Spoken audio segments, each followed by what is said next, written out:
ஓம் சாந்தி. எல்லாரும் நலமா இருக்கீங்களா? ஆ இன்னைக்கு வந்து கோயில் கட்டுற முறை பத்தி சொல்லலாம்னு இருக்கோம். ஆகம முறைப்படி தான் கோயில் கட்டுவாங்க. அந்த காலத்துல சோழர்கள் காலத்துலலாம் நம்ம ஊர் சிவன் ஆலயங்கள் எல்லாமே ஆகம முறைப்படி கட்டியிருப்பாங்க. அப்படி கட்டுற கோயில்ல தான் அந்த வைப்ரேஷன் நல்லா இருக்கும். அந்த அதிர்வுகள நம்மளால உணர முடியும். அந்த கோயிலுக்குள்ள போனாலே அந்த அமைதி, அந்த ஒரு ஒரு அதிர்வலைகள நம்மளால ஃபீல் பண்ண முடியும். இறைவனோட அருள் கிடைக்கிற மாதிரி நமக்கு ஒரு ஃபீலிங் இருக்கும். அதுவும் வாஸ்துப்படி கட்டணும். கோயிலுக்கும் வாஸ்து இருக்கு. அதுபடி கட்டுற கோயில் தான் நல்லா இருக்கும். சில கோயில்கள் பார்த்திருப்பீங்க. ஒரு விளக்கு ஏத்துறதுக்கு கூட எண்ணெய் இல்லாம கஷ்டப்படுற மாரி அந்த கோயில்ல வந்து அவ்வளவா ரொம்ப பூஜைகள்லாம் இருக்காது. வறுமையில இருக்கிற மாரி இருக்கும். கொஞ்சம் செவுரெல்லாம் பாழடைஞ்சு அத புனருத்தாரணம் பண்ற கூட வசதி இல்லாத மாரிலாம் இருக்கும். சில கோயில்கள நம்ம பார்த்திருப்போம். ஆனா சில கோயில்கள்ல அப்படியே கொழிக்கும் செல்வம். எல்லாரும் உண்டியல்ல வந்து போடுவாங்க.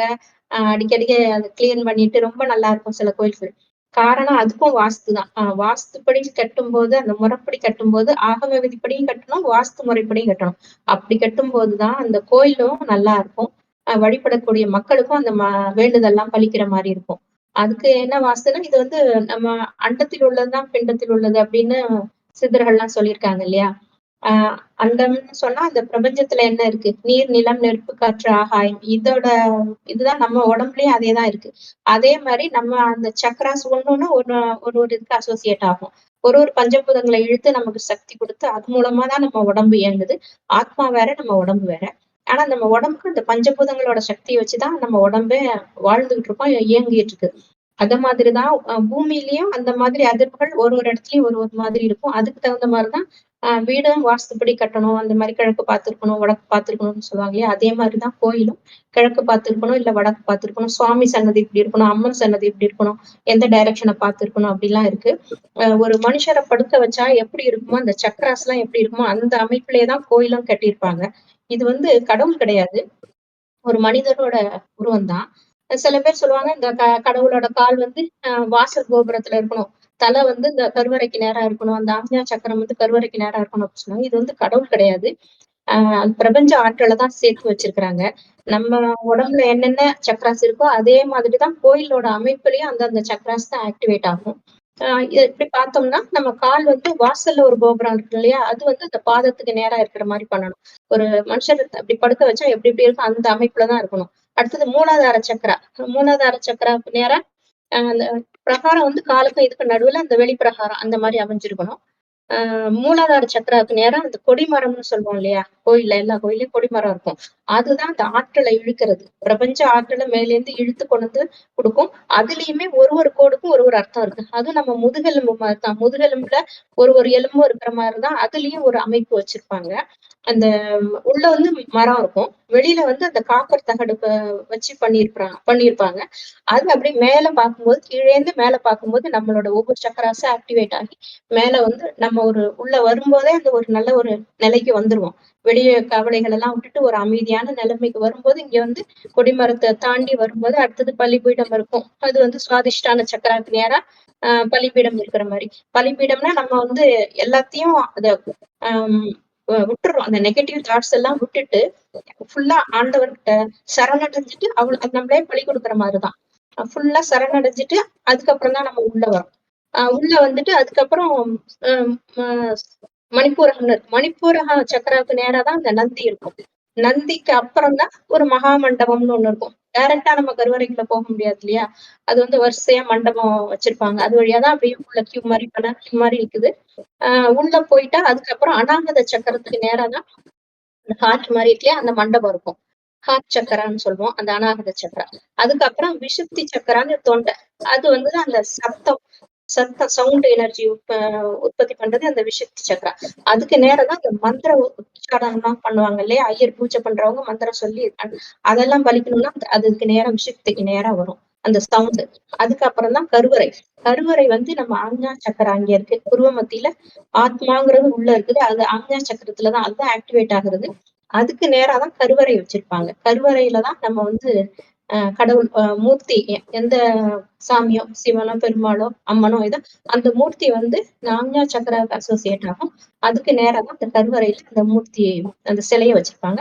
அதுவும் இந்த ஸ்தபதிகள் வந்து அது ஆண் இப்ப பாறையிலயும் வித்தியாசம் இருக்கு. கல்லுலயும் வித்தியாசம் இருக்கு. ஆண்கள், பெண்கள் அப்படின்லாம் இருக்கு. அதெல்லாம் பார்த்து அதுலயும் செலக்ட் பண்ணி தான் அந்த மூர்த்திய செய்வாங்க அவங்க. அந்த மாதிரி ஆகம விதிப்படி பண்ற கோயில்கள்ல தான் அந்த பவர் நல்லா இருக்கும். இங்க மேல இருக்கிற கலசம் வந்து மேல பிரபஞ்ச ஆற்றல இழுத்து உள்ள இழுத்து நேரா கருவறைக்கு கொடுக்கும். அந்த அந்த அதிர்வலைகளை தான் நமக்கு வந்து கொடுக்கும். கருவறையில இருந்து நம்ம வந்து இழுத்துப்போம் அத. அதனாலதான் கருவறை வந்து கற்பகிரகம் அப்படின்னு சொல்லுவாங்க இல்லையா? அது வந்து கொஞ்சம் கருப்பா டார்க்காவே வச்சிருப்பாங்க. அதுல வந்து ஒளி தீபத்துலதான் இந்த சாமியை பாக்குற மாதிரி நமக்கு தீபாராதனை காட்டும் போது நம்ம அந்த கடவுளை பார்ப்போம். தீபாராதனை எதுக்கு காட்டுறாங்க அப்படின்னா நம்ம ஆத்மா வந்து ஜோதி ரூபமா இருக்கு, கடவுளும் ஜோதி ரூபமா இருக்காரு. நம்ம ஆத்மாவும் ஒளிப்புள்ளியா சின்னதா உள்ளுக்குள்ள இருக்கு. உயிர் அதுதான் உயிர், ஆன்மா, ஆத்மா அப்படின்னு சொல்லுவோம். அது வந்து அது எழும்பணும் நம்ம. கொஞ்சம் கொஞ்சமா இந்த சக்கராசோட உணர்வுகள் மேல கொண்டு வந்து ஆக்ஞா சக்கரத்துக்கு நம்ம கொண்டு வந்துடணும். நம்ம உணர்வை கீழே இருந்து மேல கொண்டு வந்து ஆக்ஞாவுக்கு வரும்போது அந்த ஆத்ம உணர்வு மேல எழும்பணும்.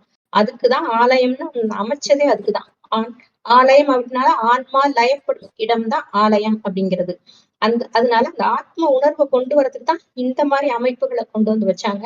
அப்புறம் பிரபஞ்ச ஆற்றலை எடுத்து கொடுக்கும்போது நம்ம நம்ம ஆத்மாங்கிறத உணர்வோம். ஒரு மனசுக்கு ஒரு அமைதி கிடைக்கும். ஆத்மாவோட இயல்பான குணமே அமைதிதான். அமைதி, அன்பு, சுகம், சாந்தி, அந்த மாதிரி ஆனந்தம், இது எல்லாமே தான் ஆத்மாவோட இயல்பு. அது தூண்டுறதுக்கு தான் இந்த மாதிரி ஸ்ட்ரக்சர் எல்லாம் கொண்டு வந்து வச்சது. அந்த ஆத்ம நிலைக்கு வந்ததுக்கு அப்புறம் நம்ம கடவுளை உணரணும். கடவுளை வந்து ஜோதி ரூபமா அங்க பார்க்கணும். அது வந்து அங்க இருக்கிற சிலைய காமிப்பாங்க. அந்த சிலைங்கிறது வந்து பிரபஞ்ச ஆற்றல இழுத்து வச்சிருப்பாங்க. அதுலயும் மந்திர சக்தி உச்சாடனம் பண்ணி பிராண பிரதிஷ்டை பண்ணி அந்த சிலைக்கு வந்து உயிர் கொடுத்திருப்பாங்க. உயிர் கொடுத்திருப்பாங்கன்னா அந்த அதிர்வலைகள் அந்த பிரபஞ்ச ஆற்றலை தேக்கி அந்த சிலையில வச்சிருப்பாங்க. அதை பார்க்கும்போது நமக்கு அந்த ஆற்றல் நமக்கு கிடைக்குது, மனசு அமைதிப்படுது. அப்ப நம்ம நம்ம உணர்ந்துடுறோம். உணர்ந்துட்டு அதுக்கப்புறம் நம்ம கடவுளை நினைக்கணும். இது வந்து இது வரைக்கும் இந்த கோயில்ல போய் கும்பிட்டது எல்லாமே பிரபஞ்ச ஆற்றல் தான். கடவுளுக்கும் இதுக்கும் சம்மந்தம் கிடையாது. நம்ம ஆத்மா வந்து லயப்படுற இடம்தான் ஆலயம். கடவுள் எங்க இருக்கிறாரு அப்படின்னா அவர் வந்து பரந்தாமத்துலதான் இருக்காரு. அவருக்கு இந்த மாதிரி உடம்பு சிலை இதெல்லாம் கிடையாது. அவர் வந்து எந்த உடம்புலயும் வரல. கடவுள்னா ஒருவர் தான், அது சிவபெருமான். அவரைதான் அல்லா, ஜெகோவா, கர்த்தர்ன்னு வேற வேற பேர்ல சொல்லிக்கிறாங்க. மத்தபடி மத்த தெய்வங்கள், இந்து தெய்வங்கள் எல்லா எந்தெந்த தெய்வங்களை கும்பிடுறோமோ அவ்வளவு பேரும் வாழ்ந்தவங்க தான். நம்ம முன்னோர்கள் தான் வாழ்ந்தவர்கள். அப்படி தூய்மையா தெய்வீக குணங்களோட வாழ்ந்தவங்களதான் நம்ம கோயில் கட்டி அந்த கோயில் அந்த மூர்த்தியா வச்சு அவங்களோட குணங்கள் நமக்கு வரணும், நம்ம பாவ கர்மங்கள்லாம் அழியணும் அப்படின்னு சொல்லி அவங்க நமக்கு ஹெல்ப் பண்ணணும், காப்பாத்துங்க காப்பாத்துங்கன்னு சொல்லி அவங்க அப்படிப்பட்டவங்களாலதான் நம்மள வந்து காப்பாத்த முடியும் அப்படிங்கிற எண்ணத்துல போய் நம்ம சாமி கும்பிட்டுட்டு இருக்கிறோம். ஆனா கடவுள் வந்து பரந்தாமத்துல இருக்கிறாரு. ஆனா நம்ம உணர்வுகள் அவருக்கு போய் சேரும். நம்ம வந்து இங்க வந்து பஜனை பாடுறது இது வேற வேற லாங்குவேஜ்ல எத்தனை பேர் எத்தனை லாங்குவேஜ்ல பாடுவாங்க, எத்தனை பஜனை பாடுவாங்க, சமஸ்கிருதம், ஹிந்தி, தமிழ், அத்தனை மொழியிலயும் நம்ம வேண்டுதல் வைக்கிறோம். அத்தனை மக்கள். ஆனா கடவுளுக்கு போய் சேர்றது அந்த அதிர்வலைகள் தான். நம்ம அன்பா கூப்பிடுறோம் இல்லையா? அந்த அன்பு வந்து அவருக்கு போய் சேரும். மேல இருக்கிற பரந்தாமத்துல இருக்க இறைவனுக்கு போய் சேரும்.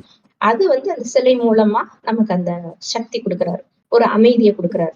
அதுதான் நடக்குது. அந்த சிலைங்கிறது அந்த நம்ம வாழ்ந்தவங்க தான். அந்த சிலை மூலமா நமக்கு அந்த ஆற்றல் நமக்கு உணர முடியுது. அதுதான் கோயிலோட தத்துவம். ஒன்னொன்னு இந்த மாதிரி முறைப்படி செஞ்சாதான் அந்த கோயிலுமே நல்லா இருக்கும். இல்லாட்டி அந்த கோயில்ல கூட விளக்கேத்த கூட காசு இல்லாம கஷ்டப்படுவாங்க. சில கோயில்ல பாருங்க உண்டியல் எல்லாம் திருடிட்டு போறாங்க. ஒரு பாதுகாப்பு இல்லாம இருக்கு, சுத்தம் இல்லாம இருக்கு, அந்த மாதிரி எல்லாம் இருக்கு. அது வந்து வாஸ்துப்படி சரியா கட்டல, சரியா புனருத்தாரணம் பண்ணல அப்படின்னா அந்த மாதிரி எல்லாம் நடக்கும். அந்த 12 வருஷத்துக்கு ஒரு தடவை குடமுழுக்கு செய்யணும். கும்பாபிஷேகம்னு சொல்லுவாங்க இல்லையா? மறுபடியும் அந்த பவர் எல்லாம் குறைஞ்சிக்கிட்டே வரும். திருப்பியும் அந்த பவரை ஏத்தணும். கீழே இருக்கிற அந்த மருந்தெல்லாம் 108 மூலிகை அரைச்சு அந்த மூர்த்திக்கு அடியில அப்படி செந்தூரம் எல்லாம் கலந்து பூசியிருப்பாங்க. அதையுமே புதுசா இடிச்சு எல்லாம் பூசுவாங்க. யாகம் வேள்விலாம் நடத்தி நிறைய மந்திர உச்சாடனம் பண்ணி அது நூல் மூலமா அந்த சிலைக்கு கொண்டு போவாங்க. அது எல்லாமே பிரபஞ்ச ஆற்றல் தான். அந்த பஞ்சபூதங்களோட ஆற்றலை தான் தேக்கி வச்சிருக்கோம் அந்த சிலையில. நம்ம வந்து எந்தெந்த இஷ்ட தெய்வம் இருக்கோ அந்த தெய்வத்தை நினைச்சு நம்ம கும்பிடுவோம். ஆனா கடவுள் வந்து ஒருத்தர் தான். அவரு பரந்தாமத்துலதான் இருக்காரு. அவரு ஜோதி ரூபமா தான் இருக்காரு. என்னைக்குமே அவர் அங்கதான் இருப்பாரு. இங்க இருக்கிறதெல்லாம் எங்க இடத்துல நிறைஞ்சிருக்கிறாரு அப்படின்னு சொல்றது பிரபஞ்ச ஆற்றல் தான் எங்கேயுமே நிறைஞ்சிருக்குது. அவர் வந்து இப்படி ஒளிப்புள்ளியா பரந்தாமத்துல இருக்கிறாரு. சூரிய சந்திரனுக்கெல்லாம் அப்பாற்பட்ட இடம். அத்தனை யூனிவர்ஸ், அத்தனை அண்ட பிரபஞ்சங்களுக்கும் அப்பாற்பட்ட இடத்துலதான் கடவுள் இப்படி ஜோதி ரூபமா இருக்கிறார். நாமும் இப்படி உள்ளுக்குள்ள ஒளிப்புள்ளியா தான் இருக்கிறோம். கண்ணுக்கு தெரியாத ஒளிப்புள்ளியா இருக்கிறோம். அதுதான் நம்ம உயிர். பார்க்க முடியாது, உயிரை பார்க்க முடியாது. ஆனா அதோட ஆற்றல் பெருசு. கரண்ட்டை பார்க்க முடியாது, காத்தை பார்க்க முடியாது. ஆனா அதுக்கு தானே ஆற்றல் பெருசு. அதே மாதிரிதான் உயிரையும் பார்க்க முடியாது, பரமாத்மா ஆத்மாவையும் பார்க்க முடியாது, ஆத்மா. பரம ஆத்மான்னா எல்லைக்கு அப்பாற்பட்டவர் அப்படின்னு அர்த்தம். இந்த உடம்புல வரல, பிறப்பு சக்கரத்துல வரல, தாயின் கர்ப்பத்துலதான் வரல. அவர் என்னைக்குமே ஆத்மாவாதான் இருக்காரு. சதா சிவம், சதா சிவமா இருக்காரு, சதா ஆத்மாவாவே இருக்காரு. ஆத்மாவோட பேரு தான் சிவம். அவரோட ஆற்றலாலதான் அந்த இடமே செம்பொன்னான ஒளி உலகமா இருக்கு. மத்தபடி சூரிய சந்திர கிரகணங்கள்லாம் அங்க கிடையாது. அதுக்கும் மேற்பட்ட இடம். சத்தமும் அங்க கிடையாது. காற்று இருக்கிற இடத்துலதான் சத்தம் இருக்கும். கீழேதான் பூமி கிட்டதான் அந்த சவுண்ட் எல்லாம் இருக்கும்.